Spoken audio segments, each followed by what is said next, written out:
So today I just wanted to do a quick tutorial. I'm going to show you guys my process from Capture One, working with the raw pictures, and then doing a little bit of color grading, and then Photoshop, working with frequency separation. And that's a technique that many people know out there, but there are so many ways to achieve amazing results, as well as I've had so many people complain to me that when someone edits the pictures, it looks too soft and it looks fake and plastic. So what I'm going to be showing you is just not like an in-depth, but it's just going to be like an introduction into how I do frequency separation. And maybe in the subsequent videos ahead, if you guys request, I can always get into more details. So first off, we're going to go straight into Capture One, and there is this picture that I want us to work with. This is the before and this is the after. So when I have an image like this, the first thing that I always do is, by the way, shout out to this model. This is her first time and she killed it. So first things first, I'm gonna go to shape, and then I'm gonna change the ratio from original to 4:5. And this is for Instagram. And what I can do is, in order for me to have it 1080 by 1080, I'm going to press this to switch. So I'm just going to go slightly this way so that the box leads into the model. Similar like this. Okay, that's great. I'm going to go to adjust, take down my highlights. The highlights are not so extreme, but still nice to do it. And then I'm going to bump up my whites a little bit. Let me go to before and after. Yeah, there's not so much of a change there, but trust me, some images that will work amazing. And then I'm going to go to layers, add new field adjustment layer, and I'm going to press M to reveal the mask because I want to see what I'm doing. So in this step, I'm going to label this layer shadows, and then I'm going to create another one. I'm going to label it highlights. Okay, you'll understand in a minute. So I'm going to come to the shadows. I want to select just the shadows of the image. I don't want to be controlling the general colors. I just want the shadows. So I'm going to click on Luma range, and I'm going to push my range all to 0. And then I'm going to bring my whites closer. You see, when I move it towards this way, the range leaves the highlights and concentrate more on the shadows. So where the reds are is where the shadows are. So I just wanted to stick there. And then I'm going to pull this to soften the transition from the shadows to the highlights. I can even push it back down a little bit. I think that's fine. And then I'm going to, increase the radius to make it more blur. That's what this does, I think. I'm going to click on apply. I'm going to go to the highlights, click on Luma range, same thing, but this time around I'm going to be going the opposite way. So I'm going to take the whites to 255, bring the blacks closer, maybe this close, and then I'm going to soften the transition from highlights down to shadows. I think this should be okay. I'm going to increase the radius, click on apply. I'm going to click on M to disable the mask. So first things, what I'm going to do is I'm going to come down to color balance. I'm going to go to the shadow. I'm going to click on in between cyan and green. I like the tones it gives. And then I'm going to increase the intensity slightly and just see how it affects the image. I think that should be fine. So let me show you before and after. This is before and this is after. Before, after. It's not so much of a change, but trust me, it does help. I'm going to go to the highlights, and I'm going to click on the highlight under color balance. I'm going to move this wheel towards cyan and green still. Let me go more towards the cyan. Then I'm going to bring up the intensity a little bit more. I think that should be okay here. So this is the before, this is the after.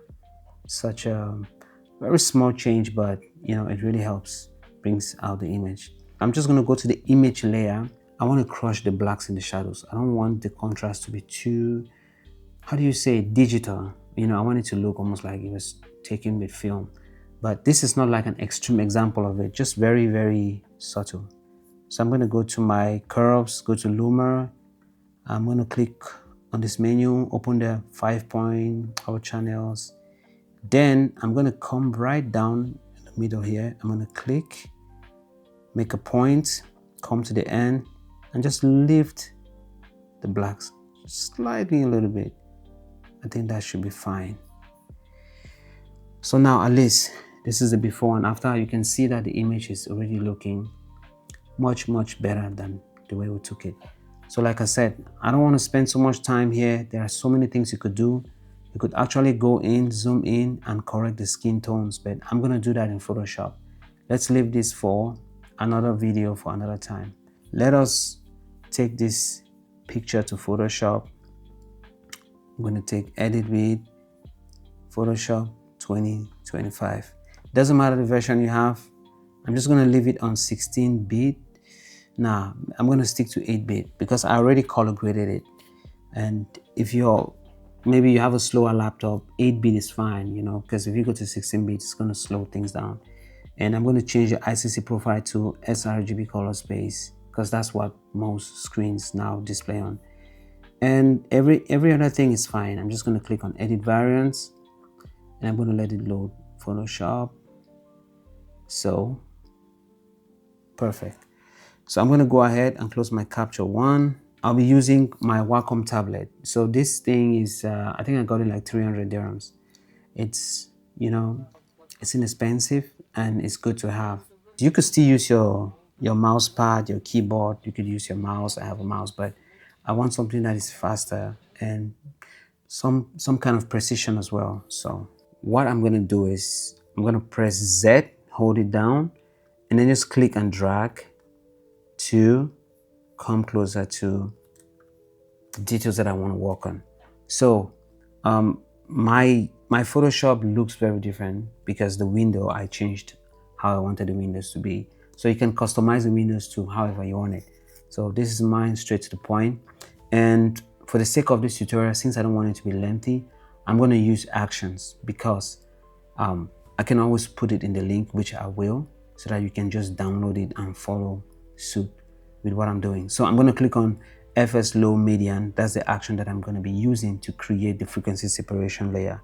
I'm going to do another in-depth tutorial another time of how I create this. You can choose 9, between 9 and 10 works. So I'm going to stick to 10. It also depends on the image. I think what I've always noticed is that if the pictures have less texture, I use a higher radius. Because if the radius is too low, it's gonna make the skin look too soft. But this picture I shot with a high resolution camera. This is like 61 megapixels, 122 megabytes for a picture. So that's a lot of pixels right there. So I'm gonna stick to 10. I could go less, but it's fine, 10 is okay. I'm gonna click OK. Then I'm gonna go to my low worker layer. I'm gonna come a little closer. I'm gonna choose a mixer brush. So if you don't see the mixer brush is B. If you press Shift and press B a couple of times, it's gonna cycle until you see the mixer brush. So that's mine. And you can use the same settings that I'm using. Wet. So the only value that I change always is wet 15. So this option, load the brush after each stroke, I always select that option. And then just leave everything as it is. I think it should be good. So the only thing I change is the wet. So I'm going to start with, let's say 20%. And then I'm going to come now. I'm going to increase the brush size a little bit. And then I'm just brushing to create a smooth transition between the shadows and the highlights. That's what I'm trying to do here. I'm not trying to do too much. Like I said, we want the skin to look natural, clean, and of course retouched. So I'm just moving back and forth. It's just like a back and forth movement in between shadows and highlights.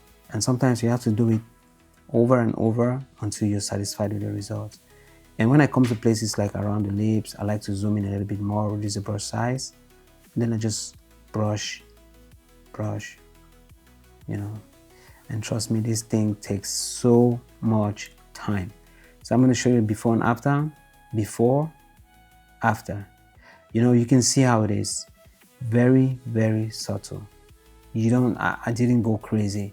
And of course, all these spots here, the acne, we have to take them out, you know. So I'm going to take the clone stamp tool, which is S, and then I'm going to put my flow, let's say 10%. And that's it. I don't change anything else. And then I'm going to select a layer that I think is nice, and I'm just going to brush on it, and it's gone. See, there's so many ways to heal an image. This is not the only method. This is just one of the ways that I use often, and that's it. And sometimes I don't like to heal the skin so much. I like to leave some imperfections because it makes it look real. And like some people have birthmarks. I don't know if this is a birthmark, so maybe I'm just gonna let that be. I'm gonna come here, I'm gonna scratch this out. And it doesn't matter whichever you start with. You could start with the mixer brush, or you could start with healing the skin. So I think that's fine. And I'm gonna go out a little bit, look at the before and the after. It's very, very subtle. You can't even know I did anything to the pictures. And I'm gonna keep playing around with my mixer brush to see what I can achieve. So the whole thing about the mixer brush is, what I'm trying to do is, I'm trying to blend the transitions between the shadows and the highlights. That's it. That's it basically, you know. And sometimes you don't want to do too much, you know. Sometimes the shadows, some images have very strong shadows, and that's very difficult. It could just be a stylistic choice of the photographer. So let me see before, after. You see, this is very, very minimal. Like, there was just a small patch here that I was just trying to like blend in, and that's fine. Then I'm gonna go to the frequency separation, the high layer, and I'm gonna try to heal as much blemishes as I can take out. And yeah, I think this video is already lengthy. I'm just gonna do a speed. I'm just gonna speed this up, and then we're gonna get to the next level, which is dodging and burning.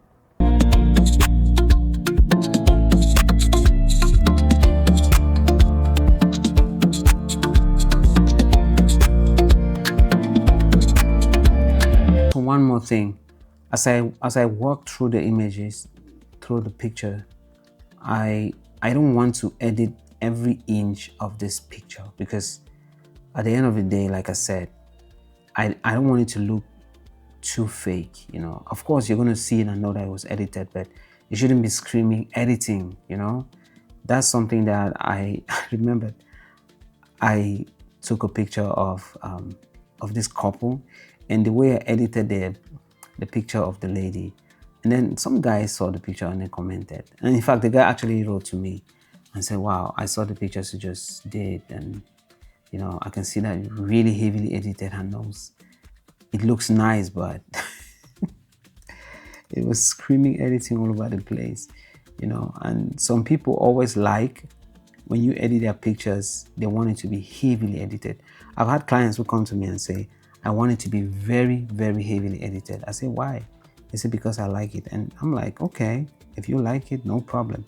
And I don't do heavily bad editing. No, I do heavily edited, but it's nice. It looks so good. Just finished doing the frequency separation for the skin retouch, and I'm going to show you a before and after. Before, after. You see, I didn't even work on her nose. And if you look at the picture from afar, you know, no one is going to zoom in this picture like this, except you're doing it for like high-end work, you know, maybe you want to print it out or something. Then you might have to go a little bit, you know, crazy on it. But I can just touch the nose just a tad little bit, you know, just for my own personal satisfaction that I edited the nose.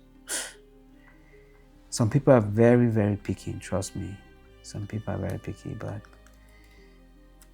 that's fine. Everyone is allowed to be whatever or whoever they want to be. So I'm just gonna work on the nose. Yeah, that's nice. And you know, the crazy thing about editing is I don't think there is a picture that I edited and said, oh, this is done. Even when I edit the pictures for hours, I'll always come back and see something on the pictures that I want to improve on, which is fine. You know, this is just part of being human. You know, sometimes we're never satisfied. Okay, so that's fine. So I'm going to go on now to dodging and burning, and it's pretty much darkening the dark parts and brightening the bright parts of the subject. So looking at the picture now, it looks stunning, looks amazing. But there are ways that you could enhance and make the images pop, make her pop from the background. That's what we're going to do here. So dodging and burning is just pretty easy. I'm just going to create it. No need to go on and use the actions. We're going to go to a new adjustment. On the adjustment layer, take curves. We're going to create 2 curves. And then I'm going to come to the first curve. I'm going to call it dodge, which is like brightening. I'm going to come to the second curve. I'm going to call it burn, which is darkening. I'm going to put off the dodge layer, come to the burn, click on, what's this called again? Click on this other thing. Then I'm going to come to the properties, and I'm going to drop down, make it a little bit darker. You know, when it comes to the vocabulary and editing, I've edited for so long that the vocabulary escapes my mind. But I'm trying to, like, you know, get back to the vocabulary and everything. So spare me. I mean, what's the right word? Bear with me. So I'm going to bring it down. Let's say like here. Here is fine. And then I'm going to click on the layer mask. And I'm going to press Command I, which is Control I on Windows, to invert the mask.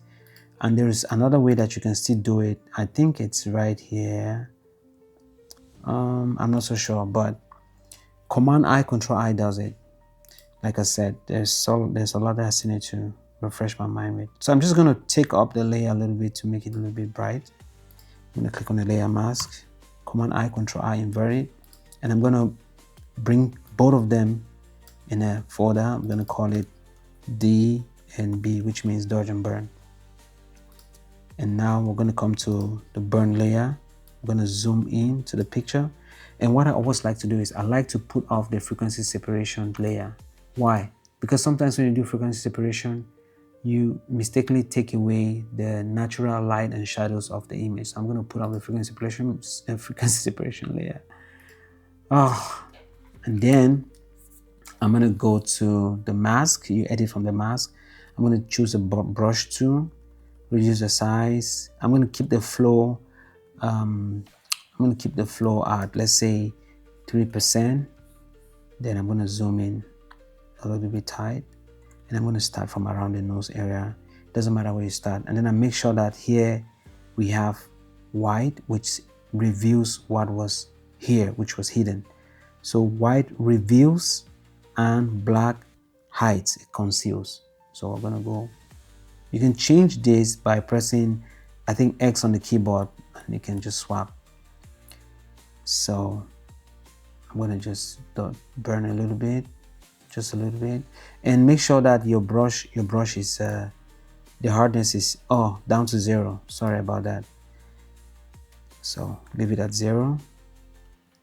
I'm going to zoom in a little bit more, just dodging the nose. You know, the funny thing is when you're dodging, you don't have to see it turning black in front of you. Then you could still tone down the opacity of the layer after, you know. So I'm just darkening what was already dark, just making it a little bit darker. I'm going to do that nose. I'm going to come to the lip. You see, I'm just trying to hit where it's darker. And trust me, you can even do it in a more precise way. But for the sake of the tutorial, I don't want to waste your time. I'm just going to do something really quick and nice at the same time. It's got to be nice. And then I'm going to come to the dodge layer. Since I'm already here, some people prefer to burn all the image first and then they start dodging it. But I'm just doing this differently. You see, I'm just coming to the highlights, making sure that they still pop. I'm not staying there and making it pop until I see it, you know. And then come around here. So I'm just accentuating what was already there, which maybe the frequency separation layer took off. That's all I'm doing. I'm not trying to make it too burned out. So let's see. I just activated the layer where the frequency separation happened on. So I'm going to take touch and burn before, after, before, after. You know, it's a very, very slight change, but it makes a whole lot of difference. These are the things that stand your images out from other regular retouched images out there. So sorry, I was gonna dodge the highlight and burn the shadows. So that's one thing I mentioned not long ago about getting a Wacom tablet. This is very, very cool. I mean, imagine using a mouse to do this work. I remember there's this friend, I met him and he was telling me about how he preferred not editing the pictures because, and you know, I just like, hey bro, just try a Wacom tablet. You never know, maybe you're gonna like it. And trust me, when he tried it, he fell in love with editing again. You know, he started editing pictures, and it's so nice. It's so fun to play with these things. So I'm just brightening what was already there and darkening what was already there. Nothing too crazy. So I'm using the Wacom tablet and I'm just switching from dark and light very fast. You know, this edit could take me like max 20 minutes maximum tops, and I'm done with it. And that's because, of course, I've trained myself since 2010, started retouching, editing, and also the Wacom tablet helps me to achieve good results in less possible time. So for the legs, just a little bit. I don't want to go too crazy on the legs. Just a little bit. Okay, so let's see the before and the after. I'm going to activate the frequency separation layer. Let's go in a little bit before, after. I don't know if you can see the changes, but it's very subtle, but it makes a big difference. So let's see what we've done so far. And one more thing, I want us to dodge to burn the hair as well. So we're going to darken what was already darker. Some people spend time on this and sculpt out the image. I remember there was this shoot I did. I spent so much time, you know, it was for a high-end brand, and I was dodging and burning for hours. Some people spend hours just to do this. Like, trust me, some people take time for this, but not me. I'm just joking. My kids always say, not me. I can just like meet them up in a situation and who kept this here? Not me. So you see, I'm just brightening the highlights of the hair, and that's all I'm doing, ever so slightly. And I'm still on flow 3% because I don't want to go too crazy. Okay, let's see the difference now. So this is before, after, before, after. So that was it for this tutorial. I'm going to definitely do more. So this is what we have created so far. This is the before, this is the after. Thank you so much for watching, and if this added value to your life, to your editing, please like, subscribe, share, and stay tuned for more. Thank you so much and have an amazing day.